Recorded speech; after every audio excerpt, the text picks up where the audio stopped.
The Lord be with you. And with your spirit. A reading from the Holy Gospel according to Luke. Glory to the Lord. On the way to Jerusalem, Jesus travelled along the border between Samaria and Galilee. And as he entered one of the villages, 10 lepers came to meet him.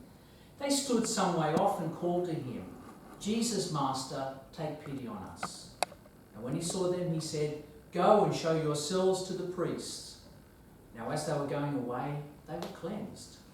Finding himself cured, one of them turned back, praising God at the top of his voice, and threw himself at the feet of Jesus and thanked him.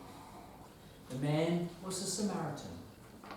This made Jesus say, "Were not all 10 made clean?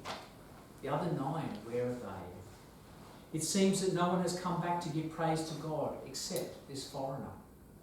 And he said to the man, "Stand up and go on your way. Your faith has saved you."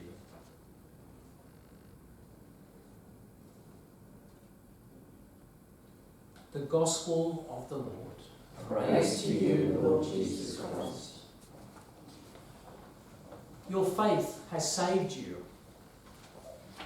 COVID is always before us these days, especially given that Australia seems to have tamed or at least controlled its second wave.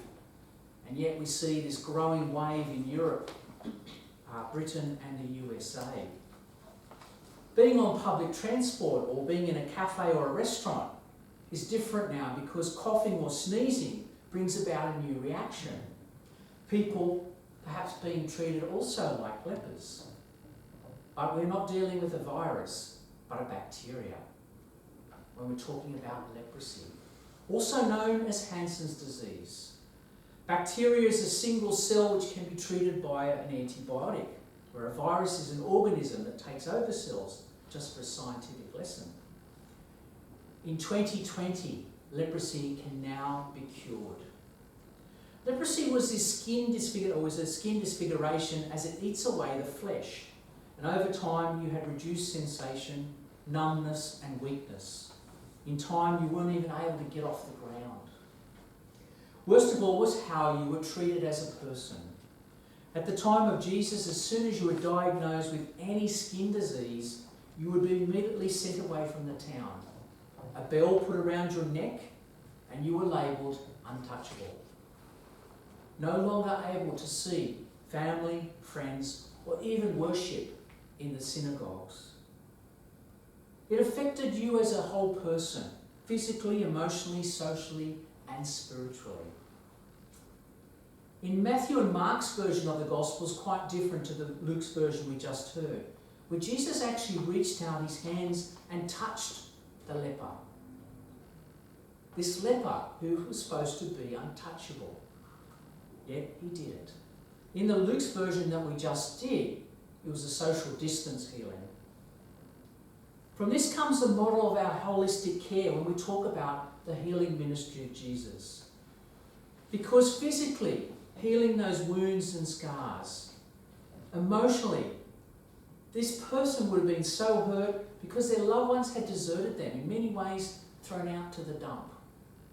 Socially, well, they would have been away from community, from neighbours, friends, even from church community. And spiritually, felt that God had deserted them. I didn't select today's readings because of the leper thing, but it's the reading of today. Over 250 years ago, we began to treat our First Nation people just like the lepers of Jesus' time. Not that they had a skin disease that could be contagious, but that their skin colour was different to those who had arrived on the boats.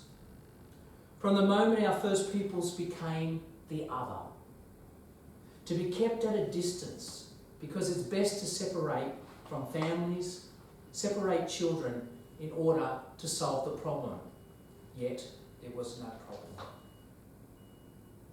At St. Vincents, when Mary Aikenhead commissioned the first 5 sisters of charity to this land, she commissioned the sisters to minister, to care for this land's first peoples. And we are proud to continue in this tradition of care. And as our services grow, so do our First Nations brothers and sisters joining us in health, education and in employment. May we always be challenged by Jesus, who reaches out to all as we acknowledge this beautiful NAIDOC theme: always was, always will be. Now is a time for healing, a time to listen, a time to understand, a time to come together. And NAIDOC gives us that opportunity to celebrate our Aboriginal and Torres Strait Islander brothers and sisters, their culture, their history, their spirituality, their resilience. It allows us all to acknowledge as one our past, heal our present, and work towards a better future.